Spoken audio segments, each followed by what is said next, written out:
Hello students, today we will do chapter 6 of EVS, our community. And what is the meaning of community? A group of people who live together in the same place and who share and work together is community.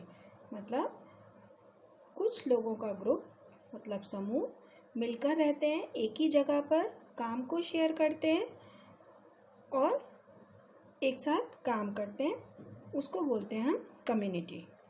Now a saying is alone we can do so little, together we can do so much. Alone we can do so little, together we can do so much. मतलब अगर हम कोई भी काम अकेले करने चलते हैं तो हम उसको बहुत कम और ज़्यादा समय में और बहुत मुश्किल के साथ कर पाते हैं, लेकिन वही काम अगर मिलके किया जाता है तो वो काम बहुत आसानी से और बहुत अच्छा कर पाते हैं. जैसे अभी आपको पता है कि है ना, कोविड-19 से रिलेटेड बहुत सारी प्रॉब्लम्स हो रही है. तो अगर हम मिलके उससे अगर हम लड़ना चाहते हैं, उसको हटाना चाहते हैं, तो हम क्या कर सकते हैं कि हम सब मिलके, सिर्फ आपके मेरे अकेले के करने से कुछ नहीं होगा. अगर सभी ऐसा करने लग जाएं कि घर से बाहर निकले तो मास्क पहने घर में और अपने फेस को, नोज़ को बिल्कुल भी डर्टी हैंड से ना छुएं, है ना, और हमेशा साबुन से हाथ थोड़े थोड़े टाइम बाद धोते रहें और सोशल डिस्टेंसिंग माने. सोशल डिस्टेंसिंग का मतलब बहुत ज़्यादा पास बहुत सारी भीड़ ना लगाएं. अगर ये सारी चीज़ें हम करेंगे मिलकर तो हम इस बीमारी से बहुत आसानी से लड़ सकते हैं, क्योंकि उस वायरस की चेन टूट जाएगी ऐसा होने से. तो चिल्ड्रन, इसका मतलब alone we can do so little, together we can do so much. इसलिए हम बहुत कुछ अच्छा कर सकते हैं अगर मिलके करते हैं. Now first topic is community. A group of people who live together in the same place and who share and work together is called a community. मतलब कुछ लोगों का समूह, जब टुगेदर मतलब TOGETHER, टुगेदर का मतलब एक साथ रहता है, इन अ सेम प्लेस, एक जगह पर रहता है तो उस और मिलकर काम करता है तो उसको बोलते हैं community. Members of a community have something in common such as religion, culture और values. अब कम्युनिटी के जो लोग होते हैं उनमें कुछ चीज़ें कॉमन होती है. मेंबर्स मतलब person belong to a group. Member का मतलब होता है जो ग्रुप को बिलोंग करता है, उसको मेंबर बोलते हैं, है ना. तो उनमें कुछ चीज़ें कॉमन होती है, जैसे रिलीजन का मतलब हो गया कि समान धर्म को मानने वाले होंगे. A particular system of a faith in God और वर्शिप, है ना. तो रिलीजन का मतलब ये हो गया. और कल्चर का मतलब हो गया, culture is a pattern of behaviour. मतलब किसी एक चीज़ को सभी लोग एक ही तरीके से मानते हैं. और वैल्यूज़ का मतलब हो गया स्टैंडर्ड ऑफ बिहेवियर. मतलब जैसे आप, इसका मतलब ये हुआ समान धर्म को मानने वाले, समान संस्कृति को मानने वाले और जिनके विचार, वैल्यूज़ भी एक जैसी होती है. ज़्यादातर वो लोग एक कम्युनिटी में रहते हैं, एक साथ ग्रुप बना के रहते हैं. We are a part of many communities such as residential community, school community, coaching class community etcetera. तो चिल्ड्रन, यहाँ पे रेजिडेंशियल का मतलब वो जगह जहाँ पे सूटेबल फॉर लिविंग होती है. मतलब जो जगह सूटेबल फॉर लिविंग होती है उसको रेजिडेंशियल बोलते हैं. तो रेजिडेंशियल कम्युनिटी का मतलब जहाँ पर हम रहते हैं वो. स्कूल की भी कम्युनिटी है. स्कूल की कम्युनिटी का मतलब स्कूल में आप सभी स्टूडेंट्स एक साथ एक ही तरीके की यूनिफॉर्म पहनते हो, एक ही तरीके की पढ़ाई करते हो, एक ही तरीके के गेम्स खेलते हो और एक दूसरे के फ्रेंड्स भी होते हो. तो ये आपकी स्कूल कम्युनिटी हो गई. इसी तरीके से जैसे कोचिंग क्लास में जाते हो आप, तब भी ऐसा ही सारी सेम चीज़ें आपकी मिलती होती है. तो ये जो चीज़ें हो गई, ये सारी अलग अलग तरीके की कम्युनिटीज़ हो गई. कौन कौन सी पढ़ी आपने? Residential, school community, coaching class community. All the members of a community work as a team of its welfare. और उस कम्युनिटी के सारे लोग टीम की तरह काम करते हैं उसके वेलफेयर के लिए।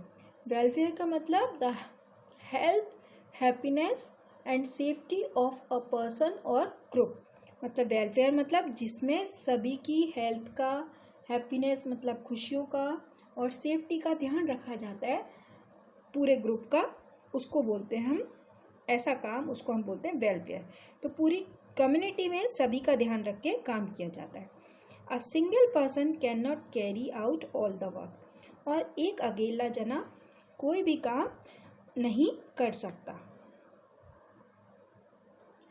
Different members from different groups to carry out various activities. और अलग अलग तरीके के लोग अलग अलग तरीके का काम करते हैं। मतलब जैसे हम अपने स्कूल की अगर कम्युनिटी देखें तो आप स्टूडेंट्स पढ़ाई करते हो, टीचर्स पढ़ाई कराती है ना। और जो स्कूल में पियन्स होते हैं वो आपके दूसरे कामों में हेल्प करते हैं।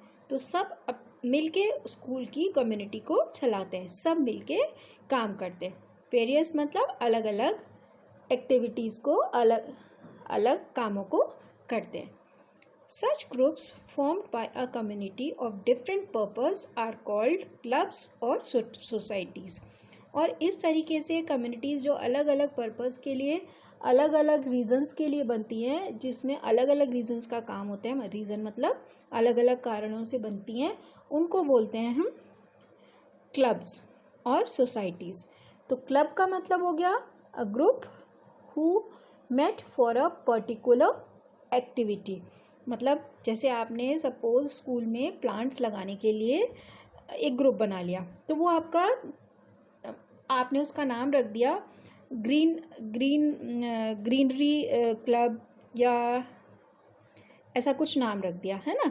तो इसका मतलब क्लब का मतलब जब मिलके आप कोई काम करते हो, स्पेशल टास्क के लिए आप अपने ग्रुप का नाम रखते हो, वो हो जाता है आपका क्लब। तो अलग अलग पर्पस के लिए अलग अलग ग्रुप बनाए जाते हैं। एवरी कम्युनिटी, क्लब और society has some rules, regulations to live together comfortably and work together smoothly. अब यहाँ पे वर्ड है एक रूल्स का मतलब ऐसी चीज़, ऐसे नियम जिसके हिसाब से सभी लोग काम करें। और रेगुलेशंस का मतलब, रूल्स रेगुलेशन का मतलब सभी लोग मिलकर उस चीज़ के लिए उन नियमों को माने और काम करें।